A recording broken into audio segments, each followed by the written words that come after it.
Chapter 16, Free Holidays in Hawaii. If you should be stopped on a crowded Moscow street by smartly dressed young people, some of whom speak with an accent, inviting you to a presentation by a foreign firm with your own reserved table and free lottery tickets, offering you the opportunity to win a gold watch or even a free trip to Hawaii, you can be sure that you will be guaranteed a free trip. But it is best to bear in mind the old saying, the only free cheese is in a mousetrap. It's not hard to figure out just how this particular mousetrap works. What you get for free is the opportunity to stay in elegant lodgings. Upon arrival, you discover that they really do look like the photos in the brochures. The catch is, you have to pay for the airline ticket, your food, and all of the incidentals.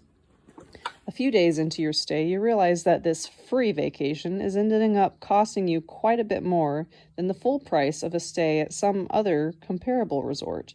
It's all very simple. Your free stay is paid for by a host of surcharges on a range of food and other services.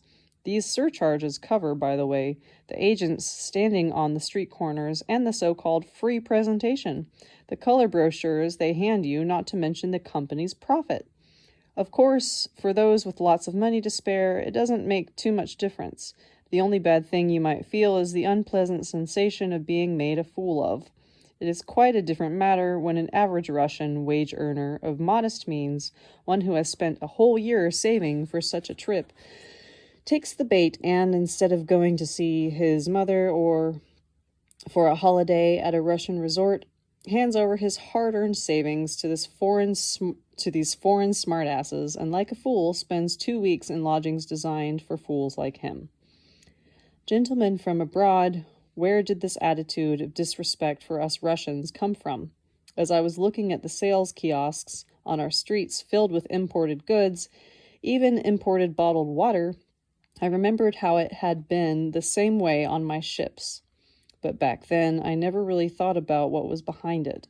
I was listening to radio reports about the suspicious quality of the chicken legs on sale all over the country, as well as about bottled water with fancy labels promoting its healing mineral properties, belying the fact that this stuff sold in our stores was simply tap water with suspicious additives. I was noticing the huge number of signs advertising how you could refresh your strength with a hot dog, as if all of Moscow could, and even all of Russia, had suddenly made these rubber sausages their national dish, and wondering why this had never struck me before as it did now. I remembered the respect and enthusiasm with which we'd greeted visiting entrepreneurs from abroad at the beginning of perestroika.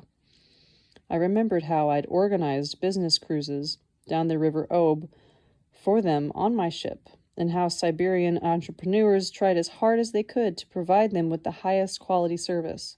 Of course, not all the visitors were the same, but what did we gain in the long term? So where are you, entrepreneurs of Russia, the ones that should be making our country flourish?